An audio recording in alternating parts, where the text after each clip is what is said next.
Docker issues and then switch over to Python 3, and we'll find in the Tools Scripts subdirectory of your Python 3 installation folder, you'll find a module file called 2to3.py. And what you see at the bottom of this whiteboard is a screen print of a command line run that I've done here, where I've typed python 2to3.py --help to give us our syntax help. Bottom line is, at least in Windows, we're going to have to preface the 2to3 call with Python. In Linux, Unix, probably you can just run 2to3 as long as your environment variables are set properly. After your call to the 2to3 script, you pass in one or more command line options, and then you specify either a partial path, just the file name if the file is already in the scripts folder, or a full path if it's not. Now there's lots of switches down here. The two main ones we're concerned with is the L switch. That's not a 1, that's an L. And this is your non-destructive way to run a test on a Python 2.6 file. It's going to list available transformations. The other thing you want to do is, after you've done that and made a log of what needs to be changed, what will be automatically changed versus what you think you'll have to manually step in and do, you can run 2to3 script against your source file with the write or -w switch, and this does write the changes, but to a backed up file. If you don't want to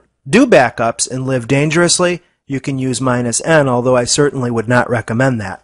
Let's do some Python conversion, shall we? What you're looking at is a script file I've created called convert.py, adapted from an example at docs.python.org. And all it doesn't make a lot of sense practically, but it certainly does our example some good, is that we have a function called greet that accepts one argument called name. The name is the result of a raw input call. And I should have mentioned this, but we are in Python 2 here, of course. The first thing the user is going to see in this application, though, of course, is a print statement, and sure enough, we're using the statement and not the function, obviously. Enter a number, we then do a raw input and get that number, assign it to name. Now you know that when we echo that back here, by passing name into greet, the greet function is going to print hello number, and it's running a string format command. Down below, I've just done a simple conditional branch. If an int representation of name is not equal to 1, print sorry the number should be 1. We're obviously looking for 1 here.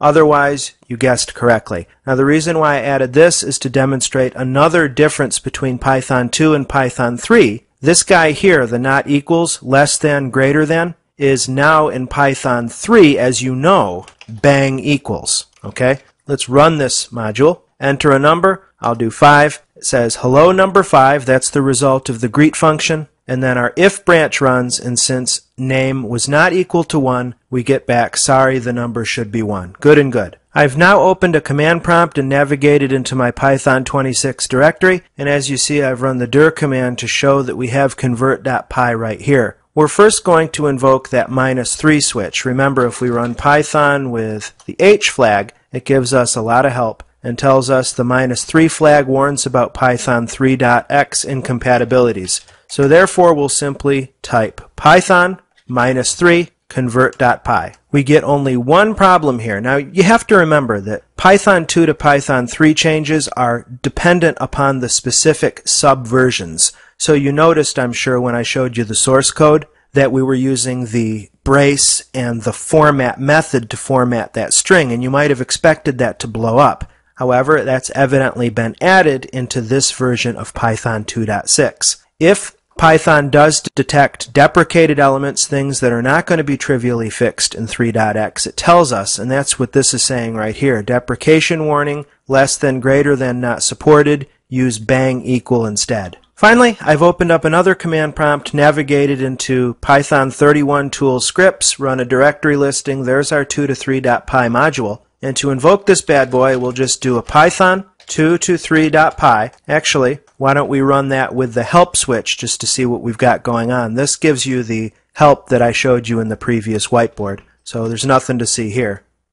Without further ado, let's get this code porting done. We're going to call the 2to3 script first with the L switch. I'm going to non-destructively just list out those fixes. Then we'll pass in the name of the script, convert.py, and I'm actually going to redirect this to a file called refactor1.txt. Refactoring, by the way, is a programming buzzword that refers to modifying your source code. Certainly, porting from one version of Python to another would be an instance of refactoring. Let me adjust the window here to make it easier for you to see. The reason why I outputted the results of that operation to a file is because otherwise the list is going to just go to standard out. Alright, so first we see a list of available transformations that the fix option can undertake. You'll see a lot of these are actually module names. If we scroll further down in the file, we can see really the meat and potatoes of the 2 to 3 process. You're going to see that lines that are denoted with a minus sign denote the original code, and then plus lines are refactored code.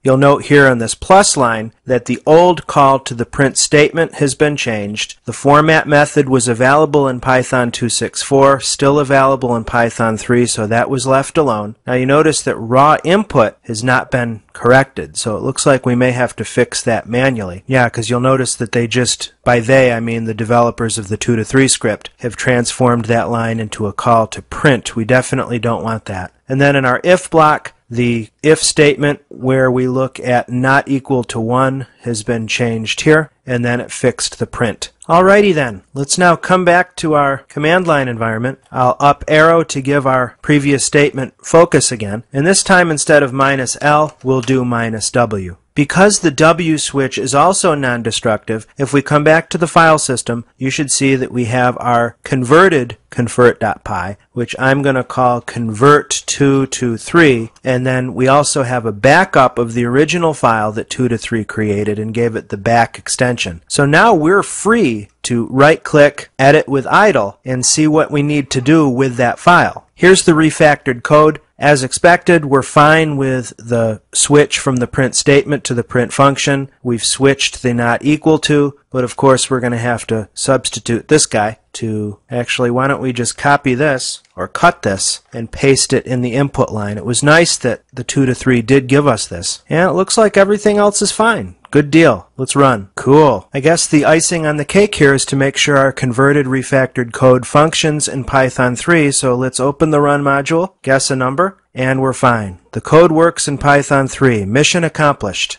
Porting Python code review. In this nugget, we looked at the major differences between the Python 2.x code tree and the Python 3.x one. We then looked at the method formally given to us by the Python Foundation for porting code from 2 to 3. We understand now how to use the -3 switch in our Python 2.x installation folder, and then use the 2 to 3.py library in our Python 3 installation folder to take care of, as much as possible, an automatic code port. But we also know that, especially depending upon the complexity of your source code, you've got some manual cleanup to do no matter what. I hope that this has been informative for you, and I'd like to thank you for viewing.